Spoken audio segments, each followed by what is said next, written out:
Hello my dear students, welcome to your Master Chem channel. कैसे हैं आप लोग? Very good.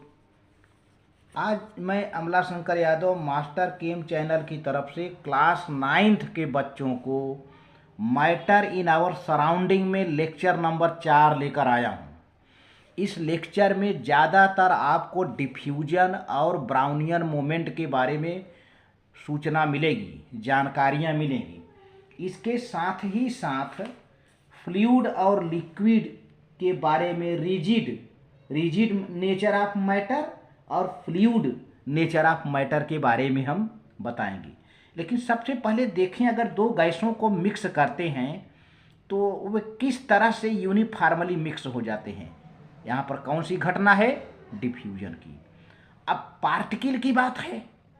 पार्टिकल देखा जाए तो जिग जैग इधर उधर की कोई इनका डिफिनिट डायरेक्शन नहीं है, मूवमेंट करते रहते हैं। इस तरह के मूवमेंट को सबसे पहले रॉबर्ट ब्राउन ने देखा था। रॉबर्ट ब्राउन ने ये 1827 में ऑब्जर्व किया था और उसको अपने ही नाम से उन्होंने ब्राउनियन मोशन कहा या मूवमेंट कहा। तो पहले हम देखते हैं मिक्सिंग ऑफ टू गैसेज। देखो बच्चों, एयर एक मिक्सचर है, कई गैसों का मिक्सचर है। इसमें कई गैसें मिली होती हैं। तो अब हम अगर एयर को किसी गैस जार में लें तो हम एयर के पार्टिकल को देख नहीं पाएंगे, आँखों से तो नहीं देख पाएंगे, क्योंकि एयर कलरलेस होता है। तो ऐसा करते हैं कि एक दूसरा गैस जार ले लेते हैं और उसमें ब्रोमीन वेपर ले लेते हैं। ब्रोमीन वेपर Br2, ब्रोमीन का वेपर ले लेते हैं, ब्रोमीन गैस कह दो। तो वो करीब करीब रेड ब्राउन कलर का होता है। अब करते क्या है कि जिस जार में ब्रोमीन वेपर है उसके ऊपर दूसरा वाला जार, यानी सॉरी पहला वाला जार जिसमें एयर था, उलट के रख दिया। तो धीरे धीरे ब्रोमीन वेपर ऊपर उठ करके एयर में मिक्स हो जाएगा। अब देखा जाए तो दोनों जार एक कलर के दिखने लगते हैं। कहाँ से आया कलर? हो वो ब्रोमीन। अब तो पार्टिकल दिख गया ना, एयर के पार्टिकल तो नहीं देख पाते थे, लेकिन जब ब्रोमीन आ गया तो उसके पार्टिकल चूंकि कलर कलर हैं तो दिखाई देने लगता है। तो इससे मालूम होता है कि ये जो पार्टिकल हैं बराबर मोशन भी करते रहते हैं, बराबर कांस्टेंटली मूवमेंट करते रहते हैं, मोशन करते रहते हैं, और कोई इनका डिफिनिट डायरेक्शन नहीं है। एक दूसरे से टकराते रहते हैं, कोलाइड करते रहते हैं, मूवमेंट करते रहते हैं। तो अब इस मूवमेंट के कारण उसमें काइनेटिक एनर्जी होती है, क्योंकि गैसों में के पार्टिकल तो मूवमेंट करते हैं ना बेटा, तो उसमें काइनेटिक एनर्जी होती है। तो चलिए देखते हैं जरा सा इसके बारे में। तो एयर पहला देखो,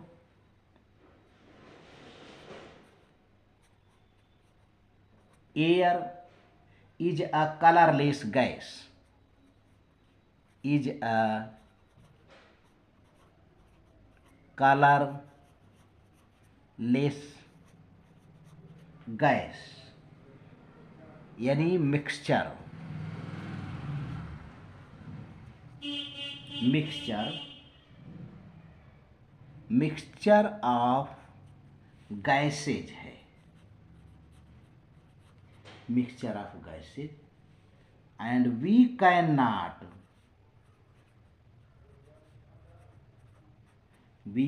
नॉट सी, हम देख नहीं सकते, air filled in a gas jar, filled in a gas jar. Gas jar में अगर एयर भरा है तो हम उसको हम देख नहीं सकते, उसके पार्टिकल को, क्योंकि कलरलेस होता है। अच्छा, अब क्या करते हैं फिर, क्योंकि देखना तो है ही है। तो एक गैस जार फेन, एक दूसरी gas jar fan, a gas jar containing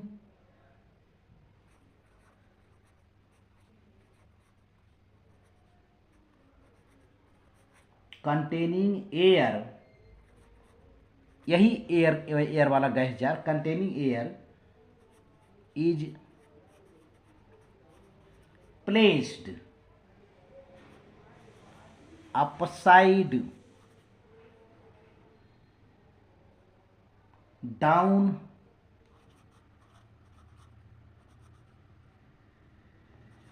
on A gas jar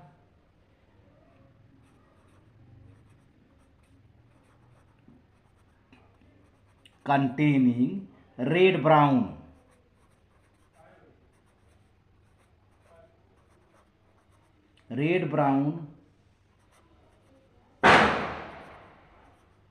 vapor of bromine. Yes, अब इसी गैस जार के ऊपर जिसमें एयर है यह गैस जार जिसमें एयर है, यह गैस जार उलट करके दूसरे गैस जार के ऊपर रख दिया जाए। फिर से समझ लीजिए, यह गैस जार जिसमें एयर है, इस गैस जार को उलट कर दूसरी गैस जार के ऊपर रख दीजिए और दूसरी गैस जार में क्या भरा हो?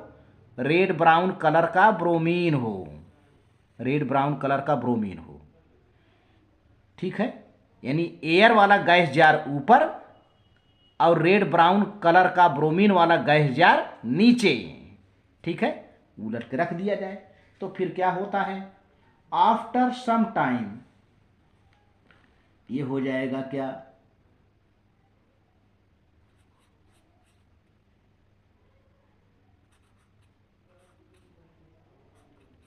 After some time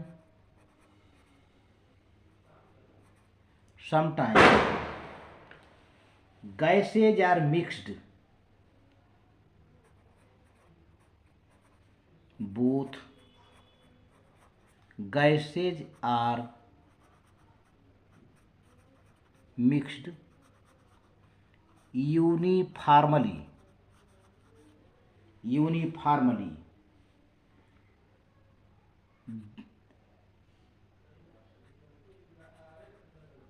this is called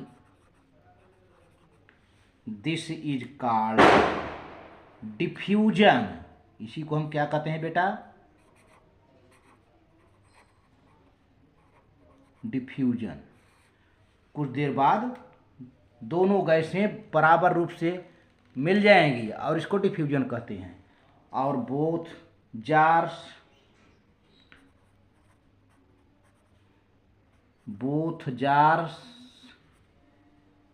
seems दिखते हैं रेड ब्राउन इन कलर। अब दोनों जार का कलर कैसा हो गया? Red brown colour. तो ये बताता है कि matter is made up of tiny particle. तो this shows that matter is made up of tiny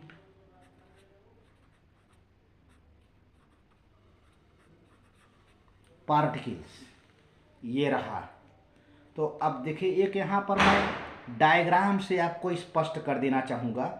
diagram से तो देखो बेटा, जो ऊपर वाली सिलेंडर है, ये ऊपर वाली सिलेंडर है वो एयर की है। मैं बना दे रहा हूँ। ये ऐसे ज़रा सा इसमें इस तरह से है, ये ऐसे है।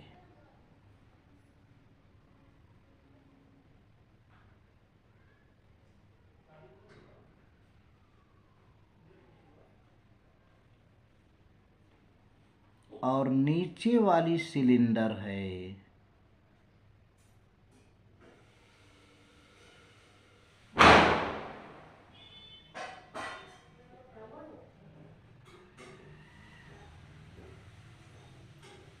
ठीक है। अब इसमें रेड ब्राउन ब्रोमीन गैस रख देता हूं।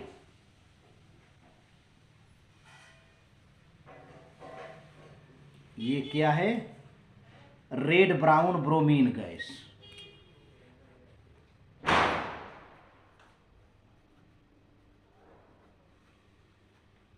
रेड ब्राउन ब्राउन हो जाएगा।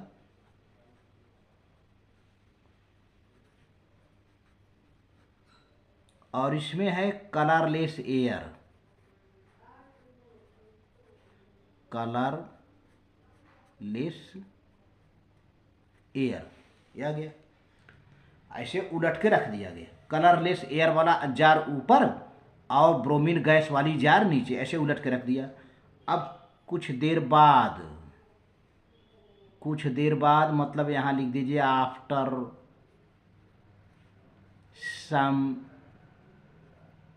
टाइम, इंतजार करिए तो हो जाएगा। तो अब देखिए क्या हो जाता है, कौन सी घटना आपको देखने को मिलती है। बड़ा प्यारा सा एक कलर हो जाएगा और यहाँ पर क्या हो रहा है, डिफ्यूजन यूनिफॉर्मली मिक्स हो जाता है, यूनिफॉर्मली मिक्स हो जाता है यहाँ पर।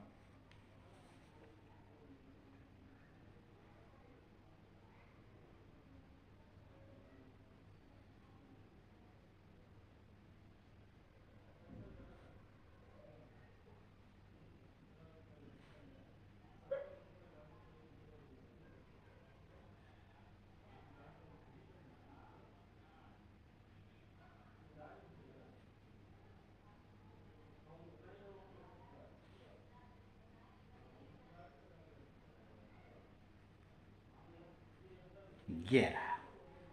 अब आपको देखने में क्या मिलेगा, सारे कलर दोनों जार में एक जैसा कलर हो जाएगा। यहाँ एयर था, अब यहाँ आ गया ब्रोमीन के पार्टिकल्स आगे एयर, एक दूसरे में मिक्स, क्योंकि इंटरमॉलिक्यूलर स्पेस तो है ही है, इसी में मिक्स करके ऑक्यूपाई कर लिए। ये है, ये कौन सा प्रोसेस हुआ यहाँ पर, डिफ्यूजन हुआ। अब देखा जाए तो चूंकि ये भी मैटर है, स्पेस ऑक्यूपाई कर रहा है, छोटे छोटे पार्टिकल से मिलकर, वेरी टाइनी पार्टिकल से मिलकर के बना हुआ है। अब बस इसी पर रॉबर्ट ब्राउन ने अपना एक्सपेरिमेंट कर डाला। किया क्या, उन्होंने पॉलन ग्रेन, जो फ्लावर होते हैं, फ्लावर में से पॉलन ग्रेन छोटे छोटे पाउडर की तरह निकलते हैं, उसको उन्होंने पानी में मिला दिया। पानी में मिलाने के बाद देखा तो ये पॉलन ग्रेन जिग जैग यानी here there to and front, कोई डिफरेंट डायरेक्शन नहीं, न जाने मनमानी, जिगजैग माने मनमानी तरीके से अन्य इंडेफिनिट डायरेक्शन में से चलते फिरते नजर आए। तो उसको उन्होंने अपने नाम से ब्राउनियन मोशन दिया। ब्राउनियन मोशन, तो देखते हैं क्या है ब्राउनियन मोशन। ब्राउनियन मोमेंट यानी motion, moment of pollen grain, जो कि रॉबर्ट ब्राउन ने 1827 में दिया था। देखिए इसको क्या कहा, रॉबर्ट ब्राउन, इसके बारे में जानना बहुत जरूरी है। Robert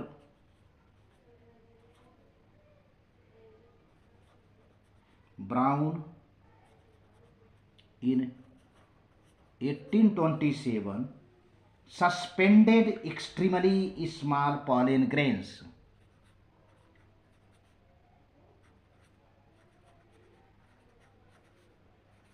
suspended extremely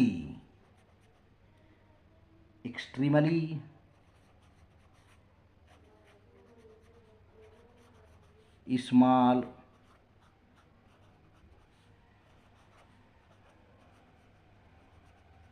grains in water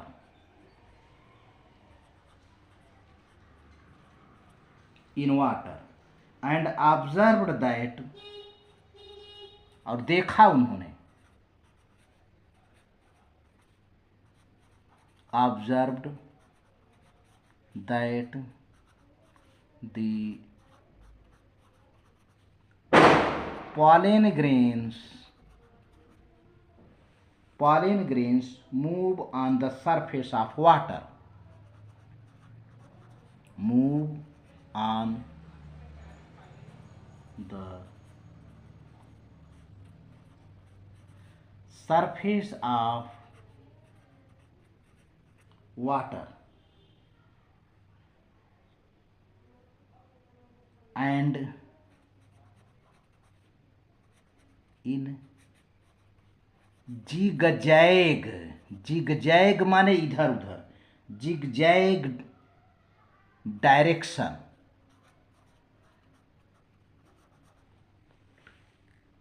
this movement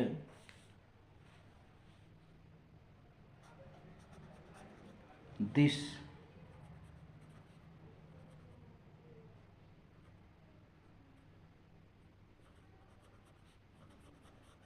movement is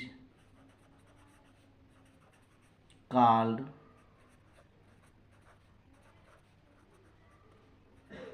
Brownian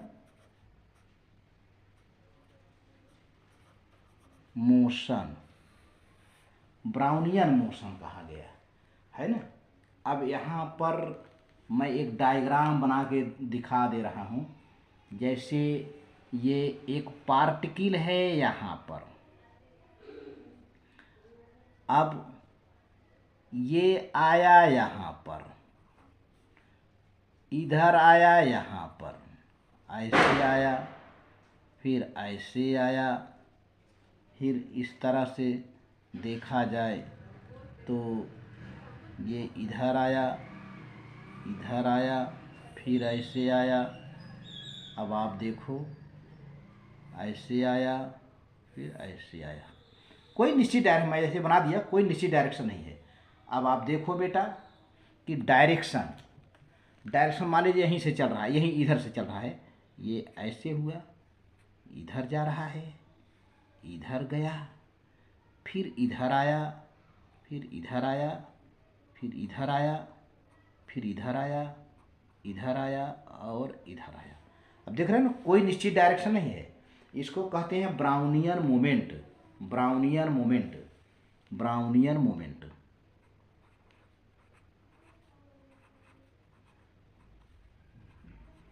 Brownian motion moment, ये कई बात है, ये ब्राउनियन मोमेंट।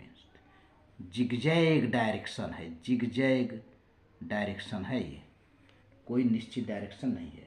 तो इस तरह से देखा जाए तो कैरेक्टरिस्टिक ऑफ पार्टिकल्स देखा जाए तो बहुत ज़्यादा हैं। कैरेक्टरिस्टिक्स ऑफ पार्टिकल देखा जाए तो करीब छोटे छोटे पार्टिकल हैं, हमेशा मूव करते रहते हैं, एक दूसरे को अट्रैक्ट करते हैं, इन दोनों में इंटरमॉलिक्यूलर स्पेस होता है, बहुत से कैरेक्टर्स हैं।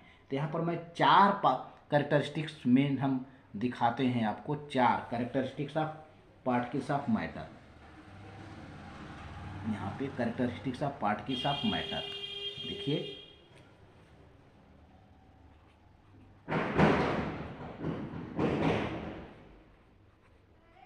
Characteristics of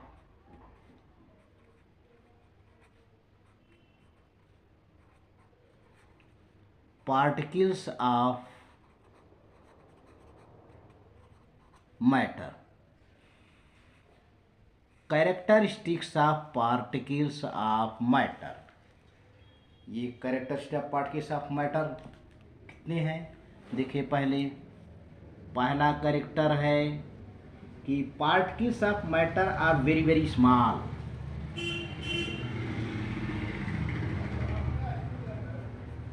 particles of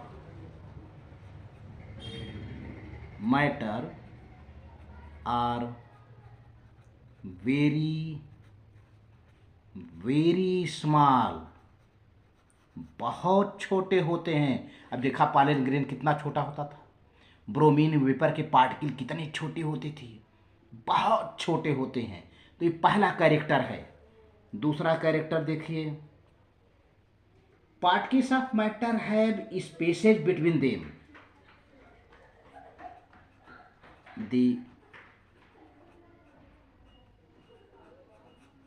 particles of matter have spaces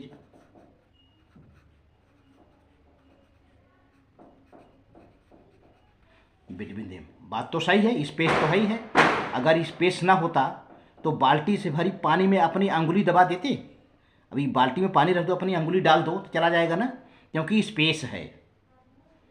अब तुमने एयर का जार रखा, नीचे ब्रोमीन गैस का जार रखा, तो ब्रोमीन गैस एयर में जाके मिल गया। जगह था तभी तो, स्पेस था तभी तो मिल गया। तो विशेष करके गैस और लिक्विड के पार्टिकल में इंटरमॉलिक्यूलर स्पेस होता है। तो ये है कैरेक्टरिस्टिक। सॉलिड की बात तो नहीं है, सॉलिड में उतना नहीं होता है, होता ही नहीं। और particles of matter are constantly moving. देखिए तीसरा कैरेक्टर है the particles of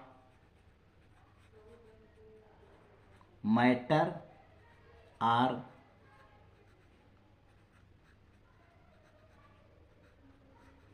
constantly moving.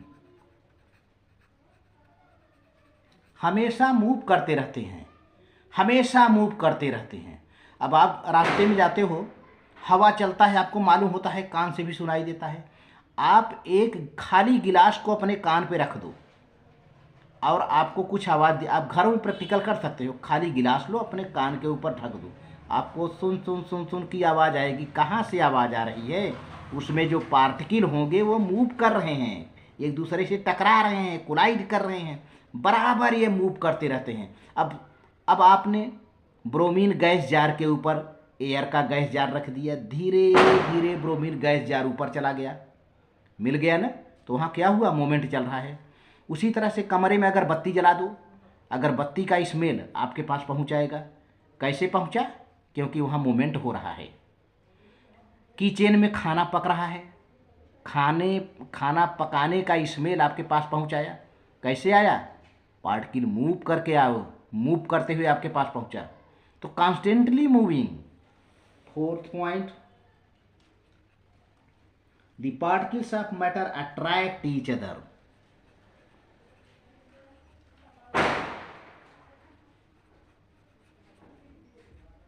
Particles of matter attract each other. बिल्कुल सही। एक पार्टिकल दूसरे पार्टिकल को अट्रैक्ट करता है। इसको आप समझने के लिए बहुत बढ़िया तरीका अपना सकते हो। एक शीशे का स्लाइड ले लो, स्लाइड शीशे का, और एकदम पास पास, ज़्यादा थोड़ा सा गैप हो, और 2 ड्रॉप पानी गिरा दो।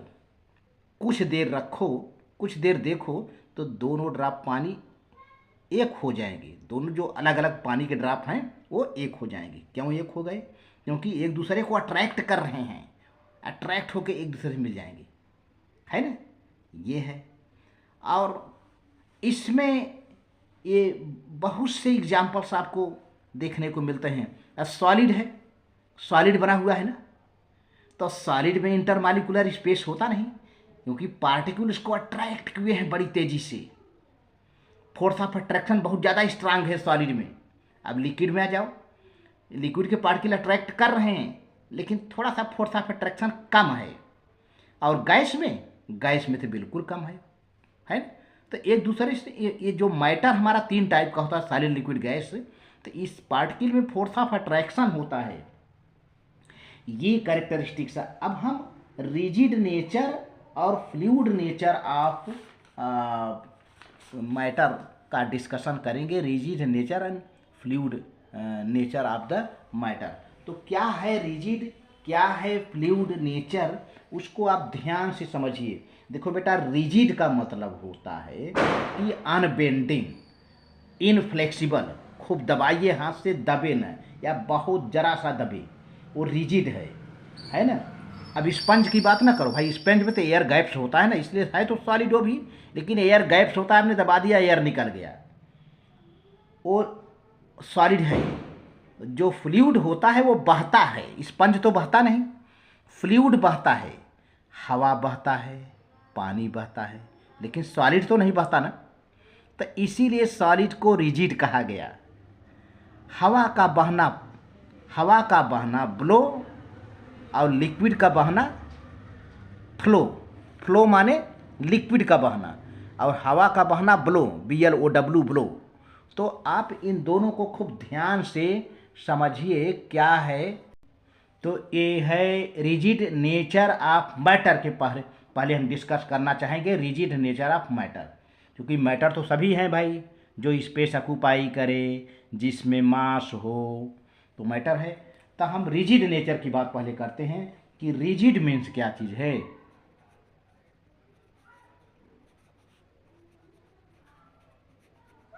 रिजिड मीन्स अनबेंडिंग,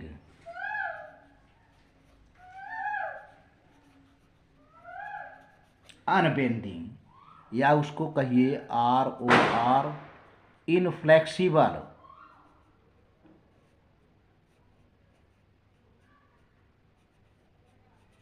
इनफ्लेक्सिबल जो मुड़े न, which can not be flow, which can not flow.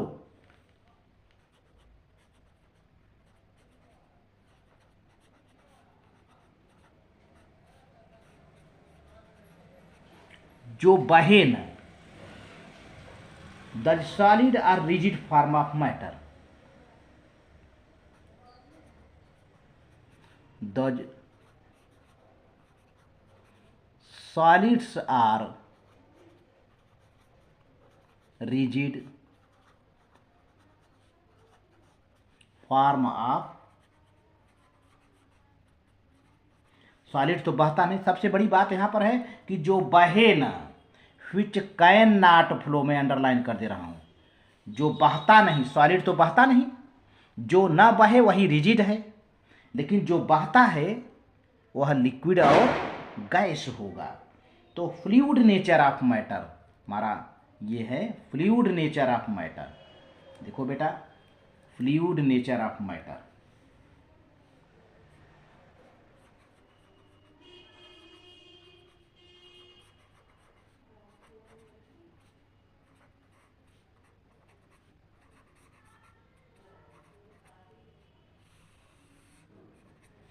Fluid nature of matter. तो fluid means a material which can flow easily,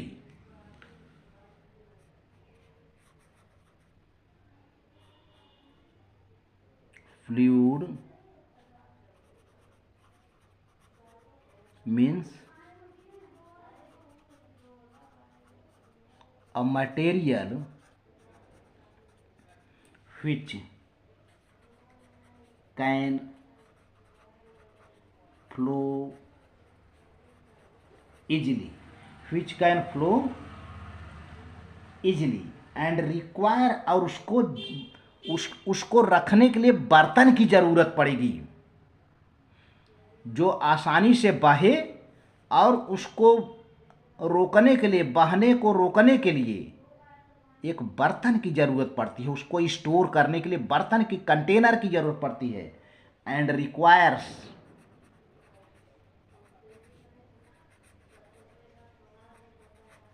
and requires a vessel, vessel ROR container, container to keep it. Liquid and gases are known as fluids. तो liquid and gases are known as fluid। तो इस तरह से liquid और gas को रखने के लिए बर्तन की ज़रूरत पड़ती है बच्चों। लिक्विड को गिलास में रखो, बाल्टी में रखो, घड़े में रखो, गैस को गुब्बारे में भरो, सिलेंडर में रखो, हैं, बाटल में भरो। तो इस तरह से इनको कंटेनर की ज़रूरत पड़ती है, लेकिन सॉलिड को रखने के लिए कंटेनर की ज़रूरत नहीं पड़ती है। अरे ईंट का टुकड़ा पड़ा है, पड़ा रहेगा, वो थोड़े बहेगा। पत्थर का टुकड़ा पड़ा है, पड़ा रहेगा। आपकी किताब है, पड़ी रहेगी। तो जो चीज़ें नहीं बहती हैं, यहाँ पे जो लैंग्वेज इस्तेमाल किया गया है रिजिड वर्ड, जो चीज़ें नहीं बहती हैं, नहीं फ्लो करती हैं, वही रिजिड हैं। और जो चीज़ें बहती हैं वो लिक्विड और गैसेज हैं। तो लिक्विड गैसेज को हम किस कैटेगरी में मानते हैं? फ्लूइड में। सॉलिड को किस कैटेगरी में काउंट करते हैं? सॉलिड को किस कैटेगरी में काउंट करते हैं? रिजिड में। तो इस तरह से क्लास 9th के बच्चों का यह वीडियो मेरा रहा। अगर आपको अच्छा लगे प्यारे प्यारे बच्चों, मेरे हृदय के टुकड़ों, तो इसको लाइक करके सब्सक्राइब कर देना।